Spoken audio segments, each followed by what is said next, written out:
예, 여러분들 안녕하세요. 이번 한 주도 수고 많이 하셨습니다. 저희는 계속해서 요한복음 나타나는 7가지 표적 중에 첫 번째 표적 묵상하는 마지막 시간 갖도록 하겠습니다.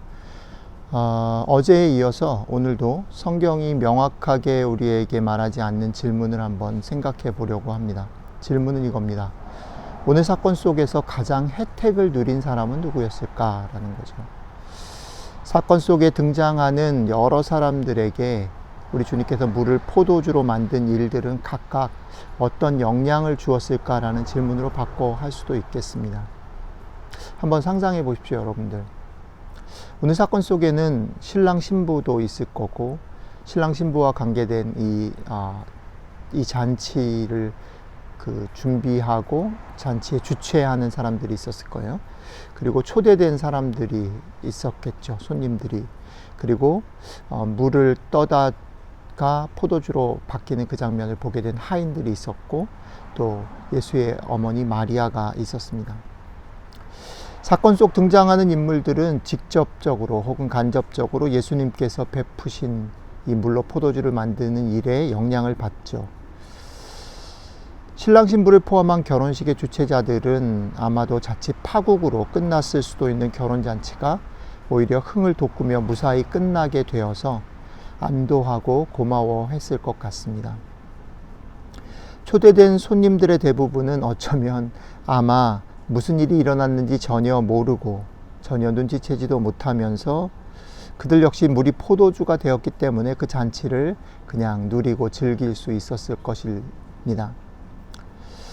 또 물이 포도주로 변하는 생생한 현장의 증인이 되었던 하인들은 이 사건 속에 있었던 여러 등장인물 중에 가장 놀라고 신기한 경험을 직접 생생하게 맛보는 그런 축복, 특권을 경험했을 수 있었을 것입니다.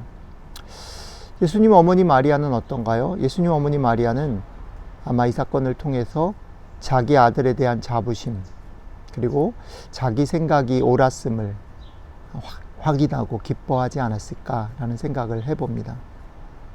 이렇듯이 어머니 마리아, 하인들, 또 거기에 온 손님들, 또 이 잔치를 주최한 주최 측, 신랑 신부 포함한 모든 사람들은 직접적으로 간접적으로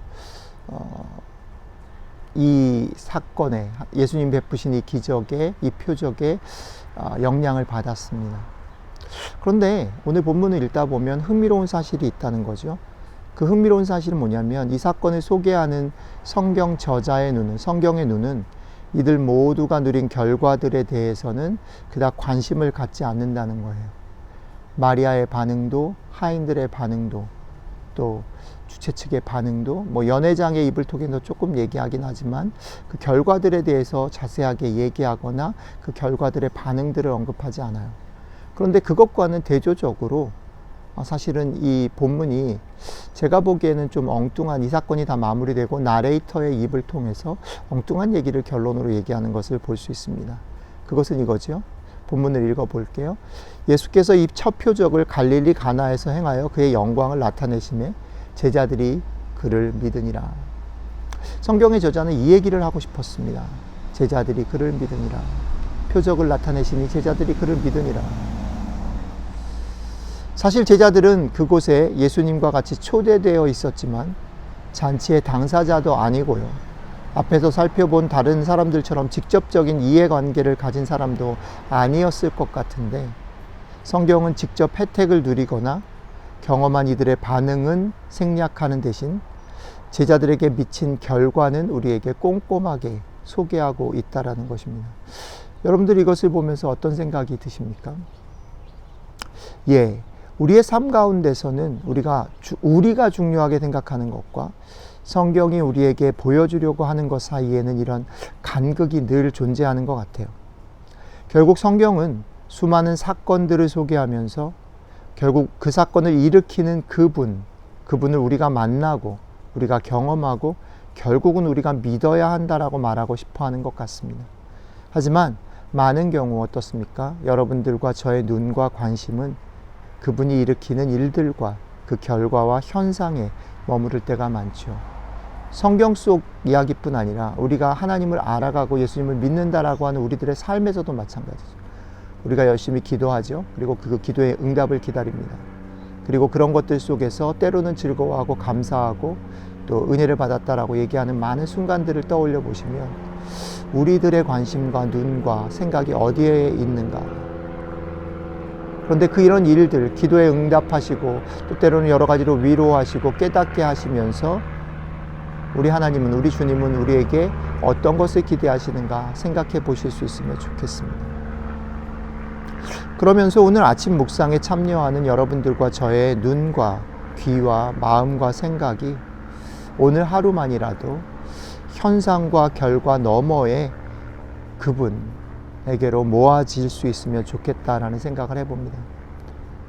그리고 그렇게 그분에게로 모아져야 그분을 만나고 경험하고 그분을 믿게 될 때야만 역설적으로 여전히 변하지 않고 우리를 강력하게 유혹하고 우리를 흔들고 우리를 두렵게 하고 힘들게 하는 세상의 소란함과 분주함에서 흔들리지 않고 살아갈 수 있는 힘이 우리에게 주어지기 때문입니다. 오늘 하루 여러분들의 삶에서 벌어지는 수많은 일들 속에서 그것을 넘어 우리 주님께 여러분들의 눈과 귀와 관심과 마음을 모을 수 있는 하루가 되시길 축복합니다. 기도하겠습니다. 주님, 오늘 하루도 나의 관심과 이목을 집중시키는 많은 것들을 넘어서 주님에게 초점을 맞추고 살아가는 하루가 되기를 원합니다. 함께 해 주십시오. 우리를 당신의 잔치로 초대하시는 우리 주님 이름으로 기도드렸습니다. 아멘. 감사합니다.